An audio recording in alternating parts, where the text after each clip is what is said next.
Dallas Bishop T.D. Jakes is finally addressing speculation about his alleged presence at events hosted by Diddy.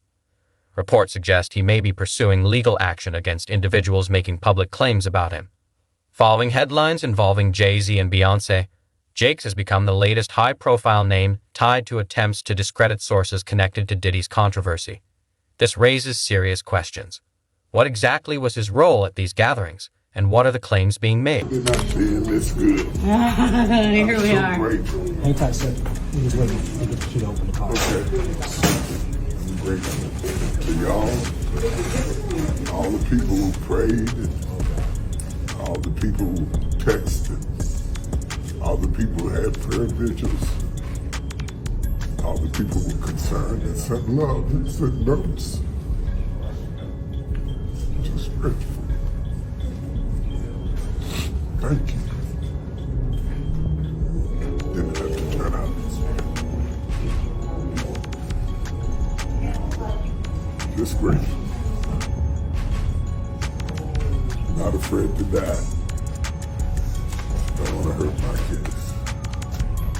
The people who love me, the church who needs me, the world who called me, the God who sent me.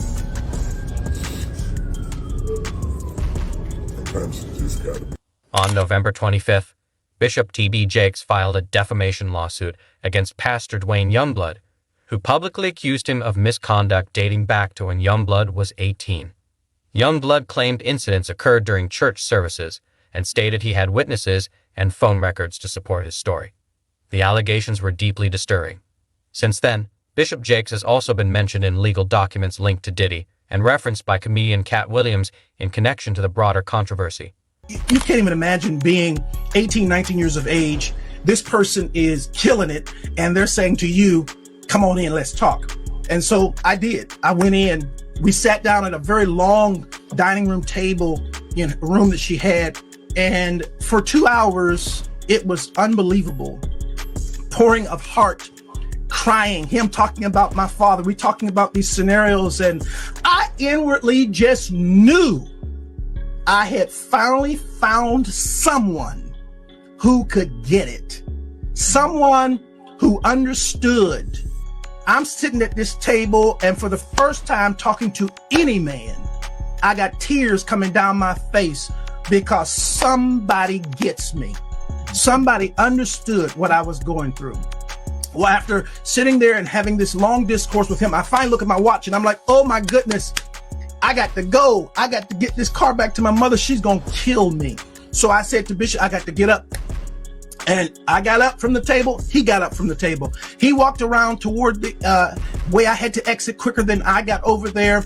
And when I started to walk past him, he pulled me to himself, wrapped his arms around me and tried to kiss me.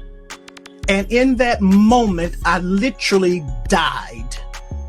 I could not. I tell you, to this day, I can't remember how I got out of that place. But I remember driving home with all kinds of crazy thoughts and what in the world am I going to do now? And I finally get home, get in the house, get in the bed. I'm going to try to go to sleep. And I get to sleep and get up in the morning. And in the morning, I step into our bathroom and my home phone rings. My mother answers the phone and she says to me, Wayne, it's Elder Jakes. And I get on that phone. And when I get on that telephone, I can hear water. He is sitting in a bathtub.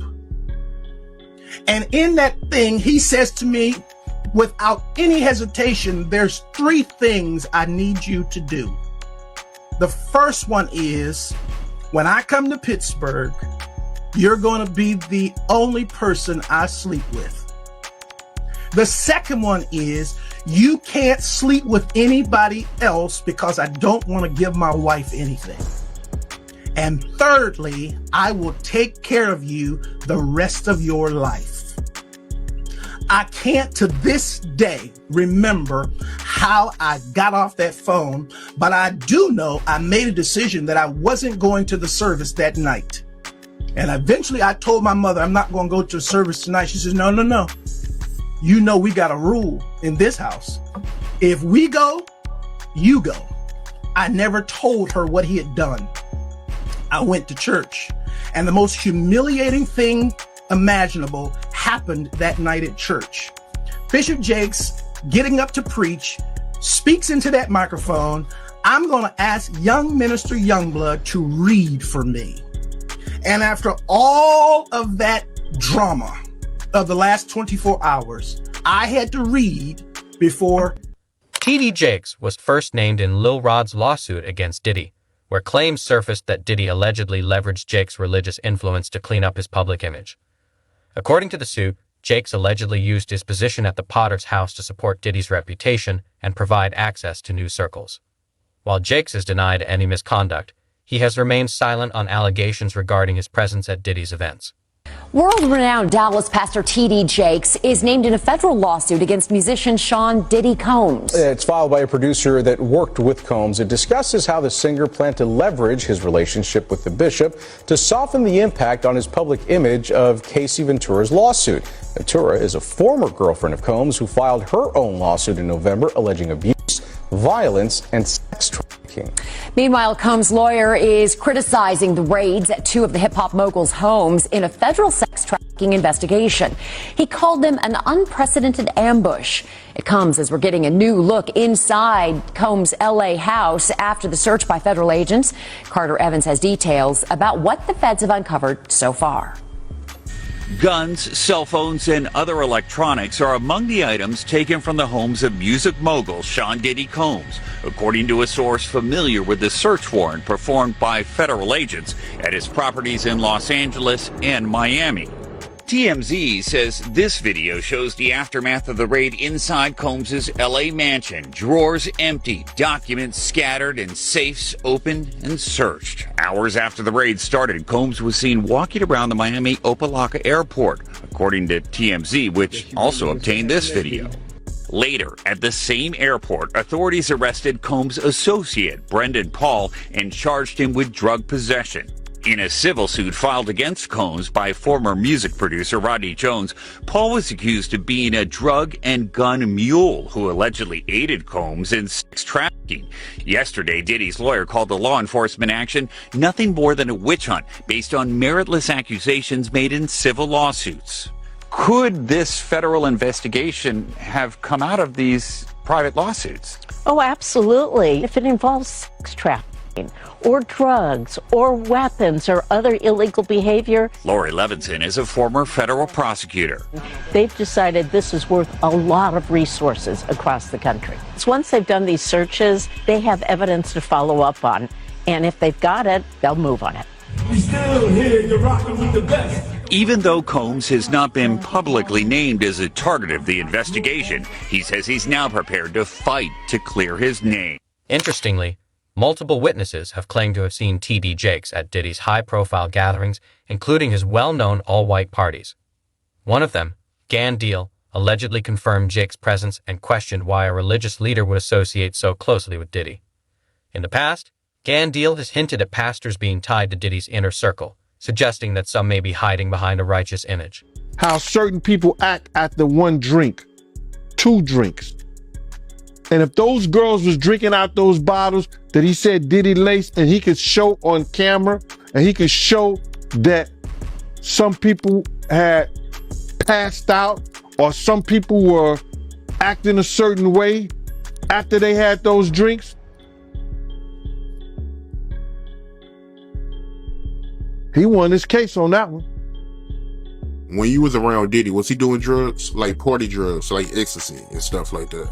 Diddy wasn't the dude he is today when I was around him. You understand? He had just started, when I was about to leave, he had just started with cause he never smoked weed, he never smoked cigarettes, I never seen him do cocaine or none of that shit. You understand? He would have it for people to do it. You understand? It's certain of his girls like to do it, and he would make sure it would be there. But he wasn't the one that did it. Diddy didn't start getting hooked on drugs until he got hooked on those painkillers. After he got hooked on those painkillers, he started drinking more because he wouldn't even drink hard liquor. He was only drinking champagne, Don P or Cristal. He was not drinking hard liquor then. Yeah, that's real talk, man. And he also claims that, Diddy, he was using T.D. Jakes to fix his image. You believe that? Well, we saw that to be true anyway. That's what he was trying to do all that time. That's why T.D. Jakes was there, to try to fix his image. Diddy, known for guarding his billion-dollar brand, has long prioritized his public image.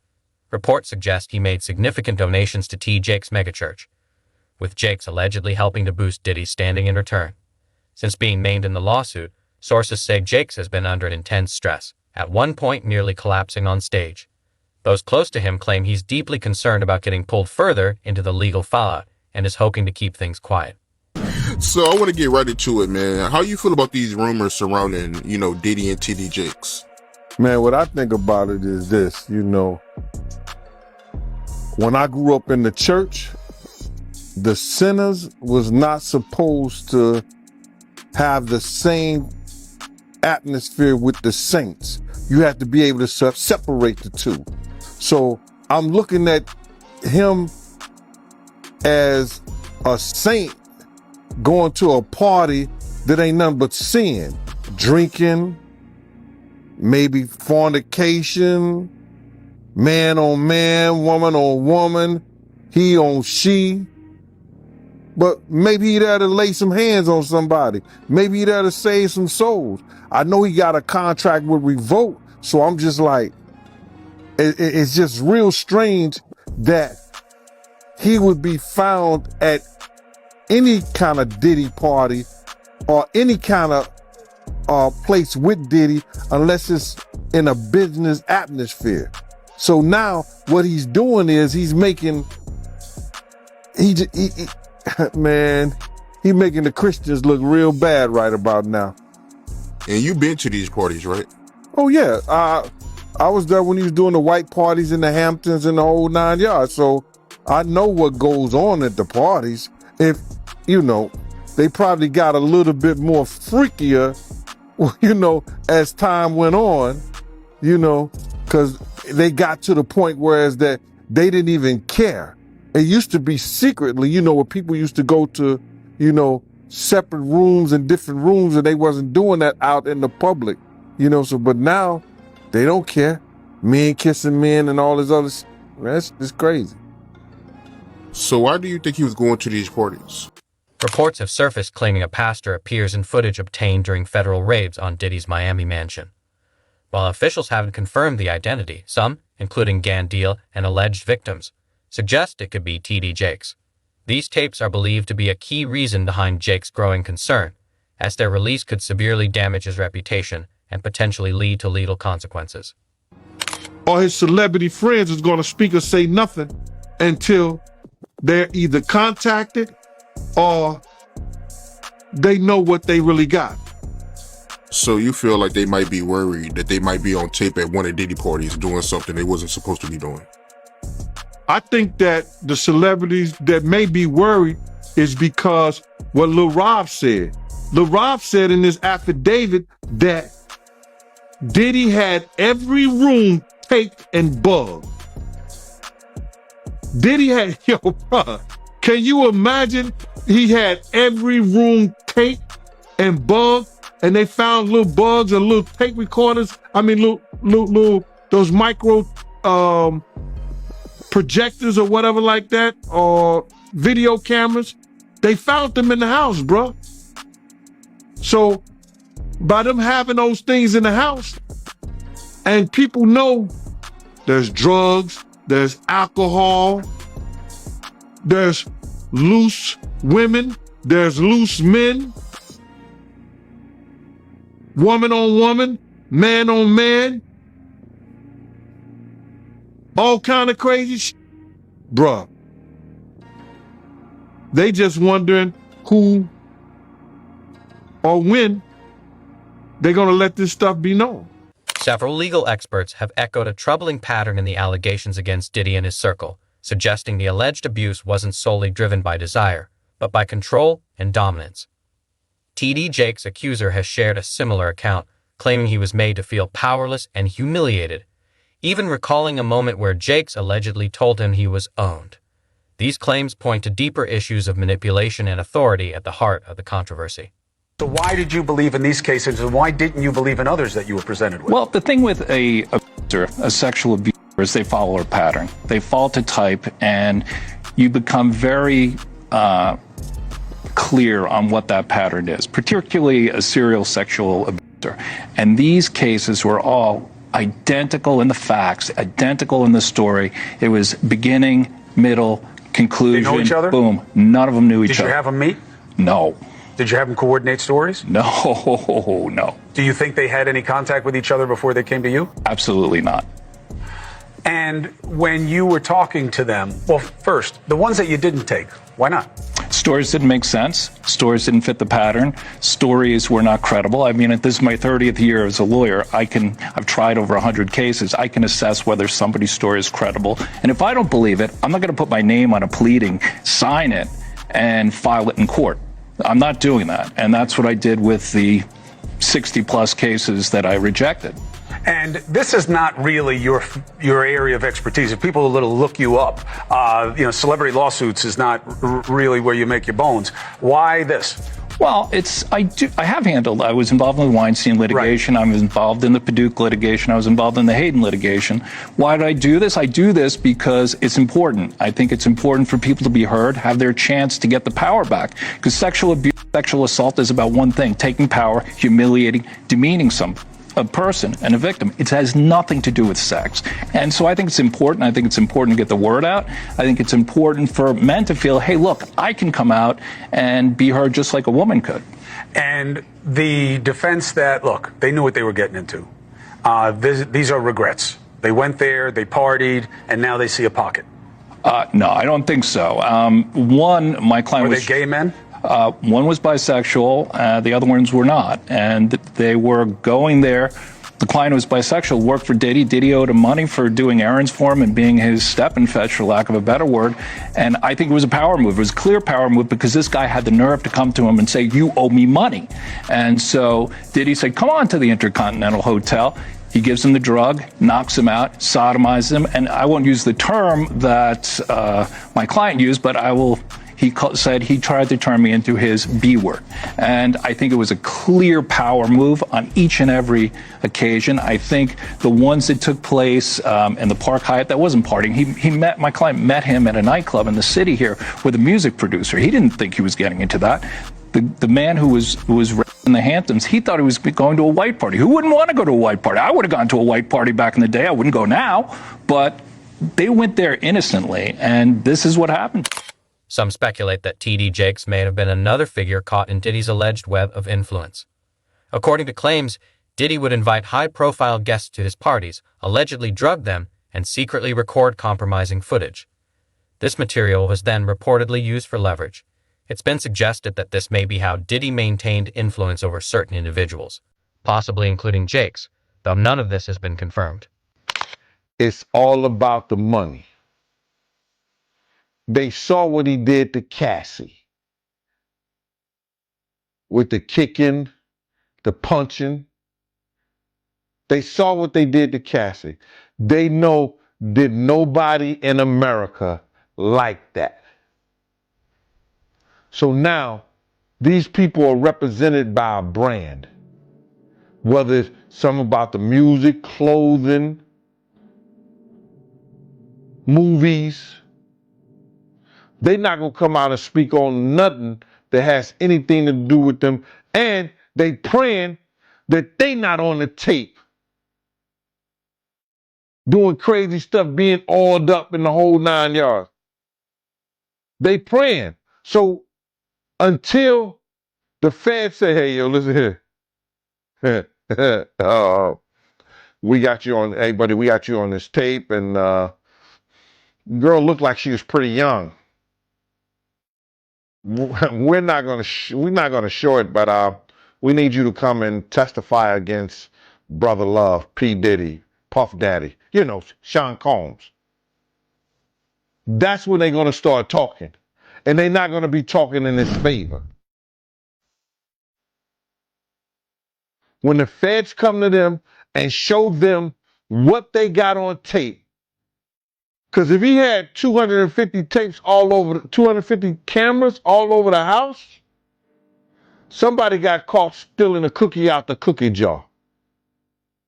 It could be your favorite pastor. It could be your favorite politician. But they didn't think they was being watched. And Brother Love was watching. Yeah, I mean, TD Jakes, he hasn't even came out and said anything. And him and Diddy was real cool. Amen. Amen.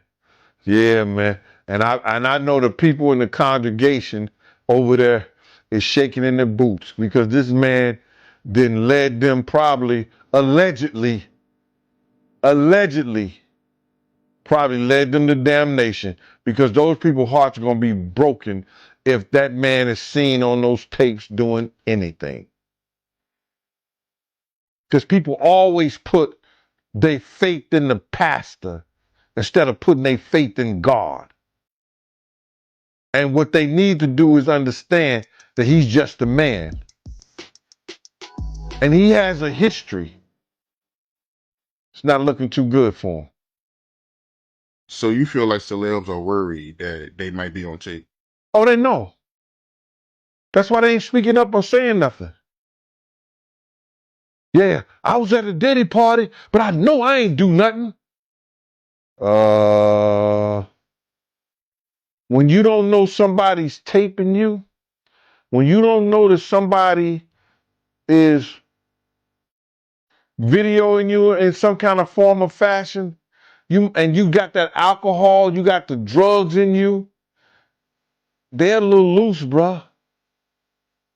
They let down all their inhibitions. The music is pumping. He said it himself. He got it so hot in there that you got to take your clothes off. He said that himself, bruh. Despite Diddy's long list of celebrity connections, few have spoken in his defense, raising questions about what they may know or fear.